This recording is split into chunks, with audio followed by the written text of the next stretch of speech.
Hey, what's up, guys?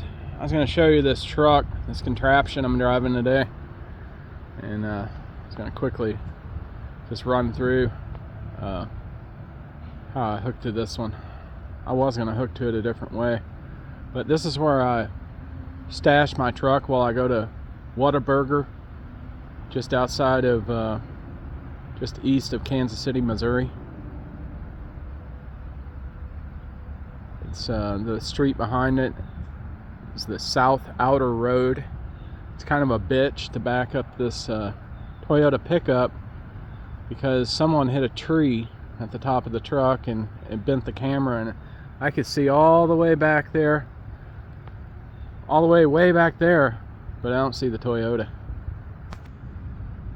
So this tank right here is a 70-gallon tank.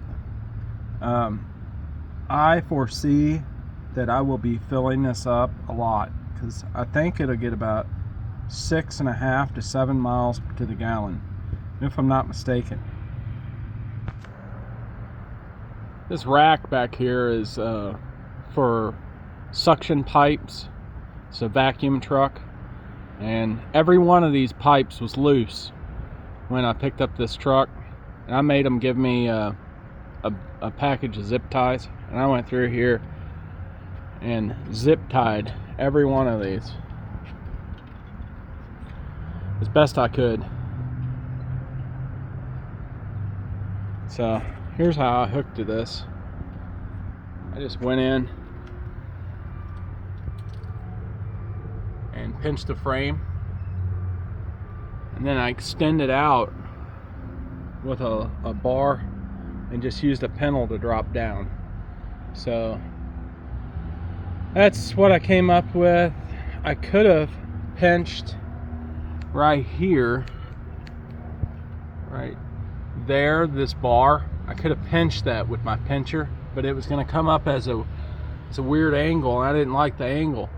So I just went ahead and went into the frame. I wish I could have pinched that bar. It would have been a lot easier for me. So the lights, I'll show you how I did those.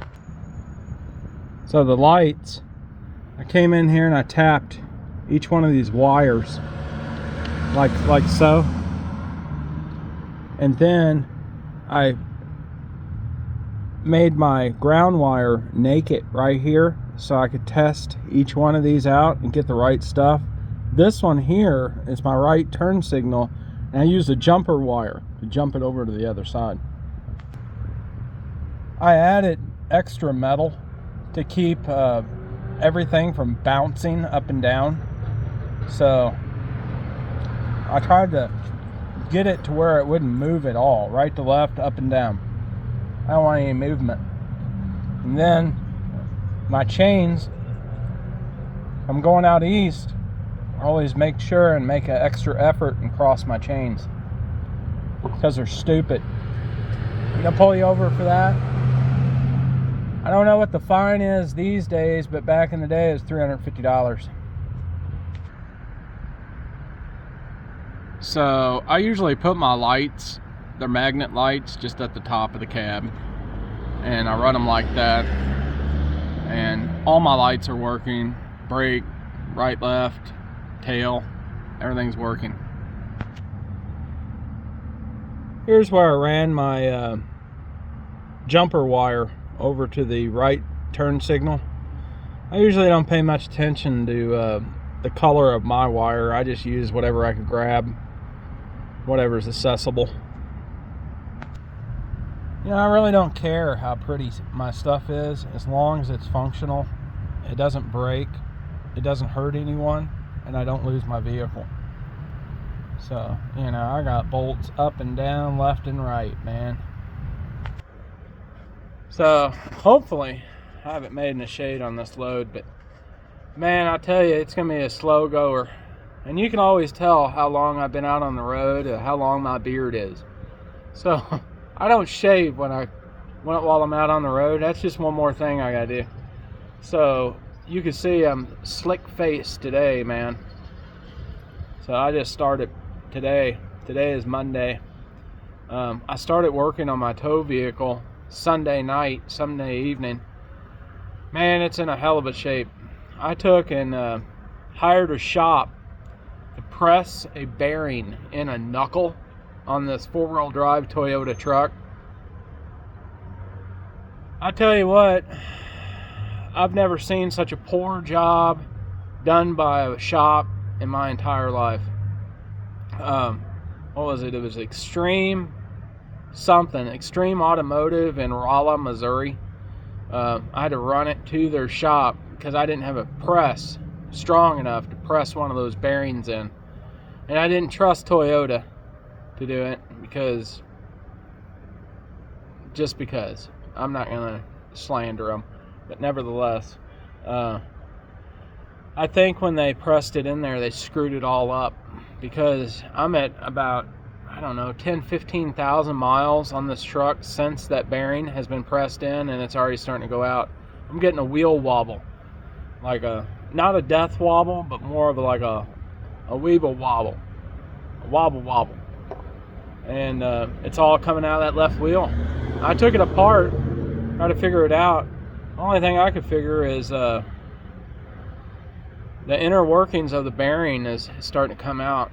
I found a guy here in Missouri that I could buy 2 knuckles from, the right and left knuckle. And the knuckle is the whole bearing assembly, wheel assembly. The axle goes through there. Then you got your hub assembly. Let me try to show you. Hang on. So this here is the upper ball joint. I had that shop I mentioned just a few minutes ago put an upper ball joint in, and when I went to pick up my knuckle, they put it upside down. So like this part right here was down here. It was upside down, and they pressed it in there and ruined it. So then they had to replace it with another one, and I mean, it's just one thing after another. But to the right, where that axle goes into the knuckle, all that shit is loose. And I installed these shocks myself, and I did a lot of work to this thing to try to make it a little bit smoother, tougher, and everything. You can even see my tire is starting to get crazy wear. I didn't get a chance to get the thing aligned because I'm gonna have to yank this knuckle back off, and I'm just gonna take this whole knuckle. It's probably like $700 part, and just throw it straight in the scrap pile. I'm so irritated and pissed off. I got like $800 in this project. So last night I took this manual hub all apart, looked at it, inspected it, greased this and that, and lost a nut out of there.